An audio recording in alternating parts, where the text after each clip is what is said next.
It is time for our weekly segment with Dr. David Agus. He is ready to answer all your COVID-related questions.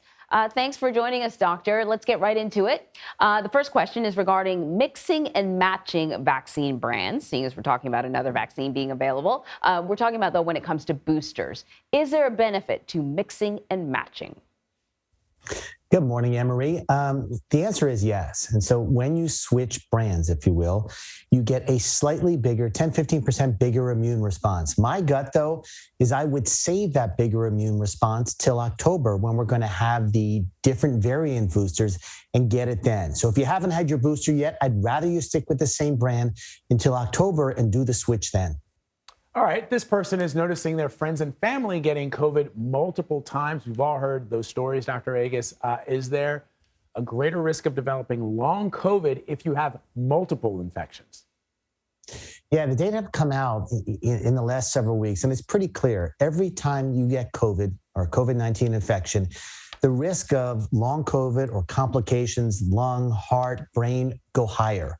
And so obviously, the less we're infected, the better. But when you get it, getting it again can raise the risk. So the next question is about this new variant, BA.5. Does it spread more easily, even if you're outdoors? Yeah, so it is so infectious. It's on par with the most infectious viruses we as humans have ever seen.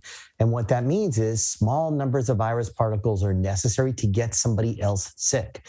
So before you needed, say, 1,000 particles. Now it's 100 particles, which means that outdoors with that ventilation, even though they're smaller particles, you can get spread. So you have to use caution with BA.5. It's a new era.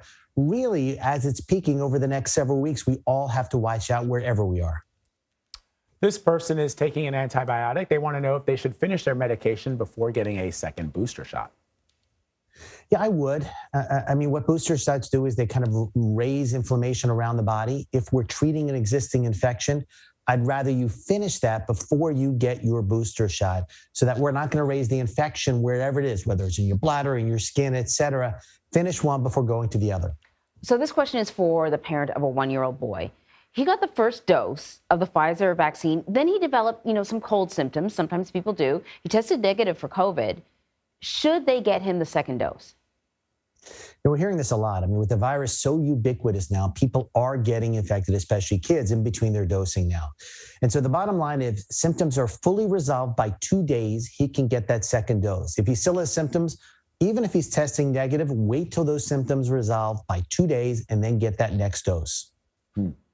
This question is from another parent who had a child who had COVID in early June and is now getting ready to go to sleepaway camp. Should they be concerned about her going away? The answer is concerned, yes. But at the same time, I'm concerned when kids don't get to have fun and don't get to do all those social interactions that Anne-Marie and Vlad, you and I all grew up with. And so they need to have some of them. So there's that medium ground in between.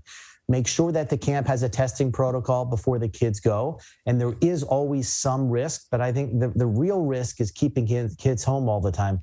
They need to socialize. You know how every week we think that Vlad's sneaking a question in? And I actually joke with Vlad that this week is going to be mine. That actually is a question that's completely appropriate because I'm sending her away. Yeah. And, we've done all the testing. But as each week goes by, we get more and more information about these variants. So what seemed like a great idea, in May when I signed her up for this camp is increasingly, getting me more concerned. She's 11, so, she's pretty good. But I'll ask you, doctor, what sort of advice should I be giving her as I send her off?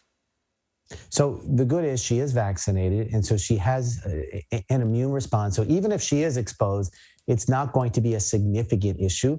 But at the same time, she just needs to be aware as much as possible, eat the meals outdoors, make sure that everybody is tested. And the key is anybody with symptoms at the camp, whether it's a runny nose or a cough, that they are isolated from the other children. And that's the way you stop it from spreading all across the camp, and you can confine it. That's really the key. I'm glad you're sending your daughter, Anne-Marie. I think it's awesome. But you know what? That's really good advice because now there are questions that I will ask the people who are running the camp to make sure that they have, things in place that if somebody starts to get sick, they have a place to go. Good point. Dr. David And Agus. blame me. Just say, Dr. Agus made me ask. I totally will. Doctor, thank you. I might use that for other things too. That's a okay, good doctor? thing to use. Just that's like my get out of trouble Yeah, card. exactly. Well, Dr. Agus. Doctor's note. Thank you. So if you have any questions about COVID-19, send them to Dr. Agus. You can tweet him at David Agus, or you can text him at 310-299-9322. We're going to have Dr. Agus on every Thursday morning, and he might answer your question right here on CBS News.